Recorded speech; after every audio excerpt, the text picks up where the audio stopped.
Hello and welcome back to the Outdoor Station, and in this video we're going to have a quick first look at the new 2012 pocket stove available from backpackinglight.co.uk. And here it is. As it says on the tin, it is a pocket stove which is designed to fit in the pocket inside this lovely hinged tin here. So let's have a close-up and a look at what you get for your money. So there's your tin with a delightful bit of packaging on the outside and a lovely big British flag on the outside with great British quality there. It is in fact 100% made and produced and manufactured in the UK. Hurrah!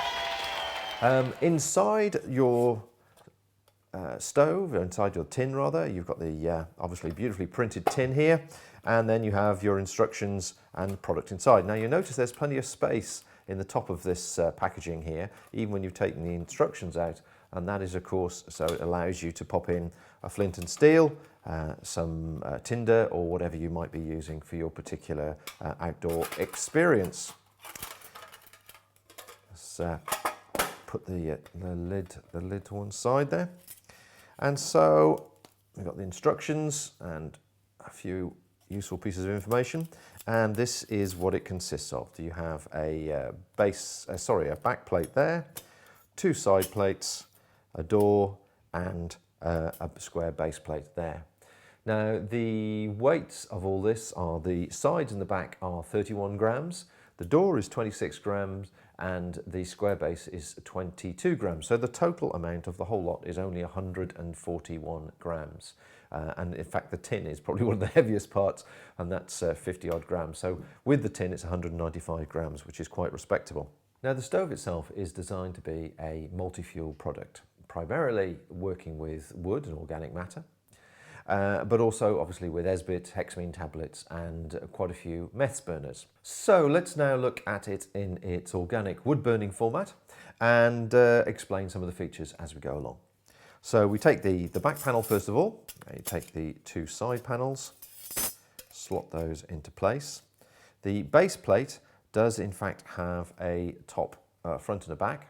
Where are we? There we go. And you can see that at the top of the picture is the front of the plate, and that at the bottom is the back of the plate, and there is a reason for all this. The designs that this has gone through, the various samples, have been most important to getting the right shape to the base plate, because obviously as the sides are fluted, it gets narrower nearer the top than at the bottom, and so there's been a lot of work done on making that base plate multi-adaptable from that point of view. As you can see, there's plenty of air holes there, not too many to make your organic matter burn too quick, not too few that it burns too slow. And there is also a reason for some of those holes being in certain places, which we'll come on to. Now that's in the organic matter setup there, and there's a slight recess down there where your ash can build up, and obviously you can get a good fire going. So that's quite good. The upper setting wouldn't necessarily use for organic matter, but you might use it for, or it's intended for use for, should we say, with a Hexamine tablet or Esbit tablets, solid fuels, like so. And now, of course, you can light that fuel from the front. You can light it from the bottom, holding a flame underneath to get it going, but it's more effective from the top. And that is the perfect height there between the fuel and the base of your pot to get the maximum heat from an Esbit tablet. And obviously it's protecting it, giving it a reasonable amount of airflow, but obviously as much wind protection as possible. Now, I did say earlier on that the stove itself has been specifically designed to work with meth stoves as well. And of course, the old favourite for this is the bomb-proof, well-loved by scouts, bushcrafters, and outdoors people everywhere, Trangia stove. Now, the Trangia stove fits this unit beautifully, and it's designed to fit into the slots like so, and you have a very, very, very solid construction there, which of course is your Trangia burner. Now, the optimum height from the top of the Trangia edge to the base of your pot is taken into account here to get the maximum heat out of your Trangia. And obviously if you're a Trangia fan and you want something like a simple pot support and windshield, then you have it here. Now the question a lot of people would ask immediately is, how do you light a Trangia when it's in that position? Because obviously getting a flame in there might be a bit awkward. My top tip of the day is always to use a flint and steel, and always warm the meths and also the stove to body temperature before you try and light it. And all that takes is putting the stove in your pocket for 5 minutes, and the meths the same thing really, sort of next to your skin, body temperature, or inside your sleeping bag for a few minutes to bring it up to temperature. And then the easiest way to light it is you pop the flint down the center there, the steel at the front, and you just draw the flint back, and that will create a shard of sparks that lights the stove, and that works a treat. But for whatever reason, you might want to have the Trangia in the lower setting. And once again, it's all designed to snugly fit together like so. And once again, very, very sturdy construction. And there you have the Trangia at its lowest point. And of course, the base of the Trangia is flush with the ground. So that's one unit there. Now you may be a fan of different types of meth stoves, of course. And if need be, if perhaps the stove doesn't fit exactly in here, you can always just use that as a pot support and windshield. Drop your pot on top of there like that and pop your stove, whatever it might be, in there if it doesn't work with it. However, you will find that it sits beautifully over the top of something like the Avenue, which is obviously the titanium stove, and that sits around there like that. And again, is a very, very neat, stable construction, windshield, at just the right height to get the maximum heat out of the Avenue. And once again, you can drop your flint down there and then the steel through here and flick it and light it with a shard of sparks again. That'll work quite well. Now I did say about the base plate being quite clever. Another reason for the base plate being constructed with some of these air holes placed the way they are is that the Triad stove, that lovely little quiet burning subtle titanium stove from Vargo, is designed to drop neatly into 3 of the holes there. And so therefore, rather than worrying about your pot support and trying to use these for a pot that perhaps isn't circular, that's big enough to take all this, you can now drop the whole thing into the stove like so. And slot the door on, and you have a nice little burner set up there. Of course, that might be a bit too high for you. If it is, of course, you just drop the tray down to the lower slot setting, and you have that.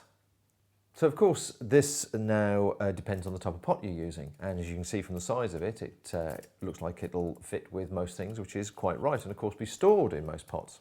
So if you take your unit like so, in something as small as the Avenue 400ml mug there, that is the scale of it. It'll sit on there quite nicely.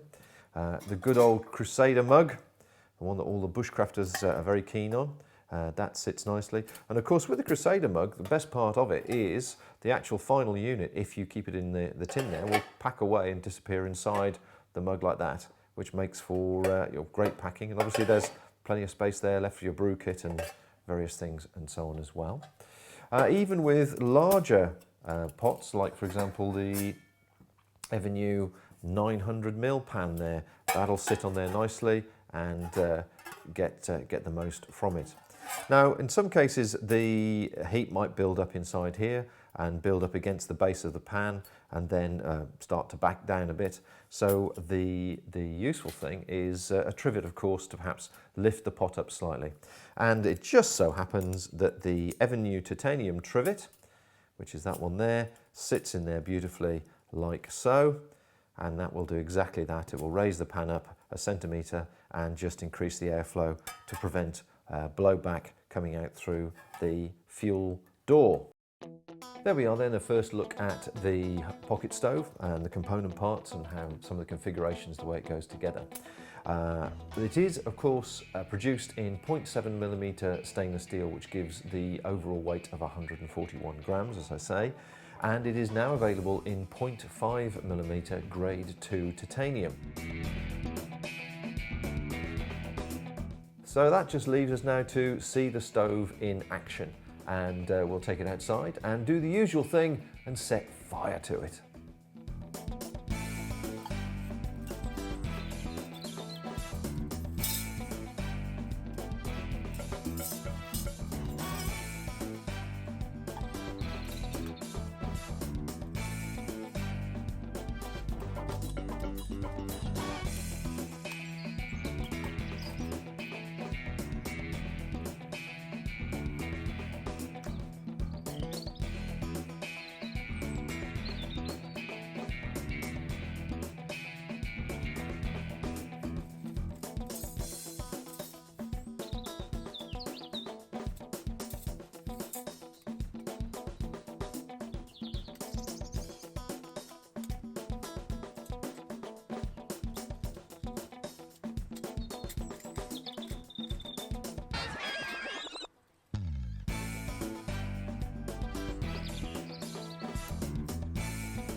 A couple of things I think I need to mention. The square plate, which comes with the pocket stove, also fits a four-sided configuration with the honey stove, any of the previous versions of the honey stove.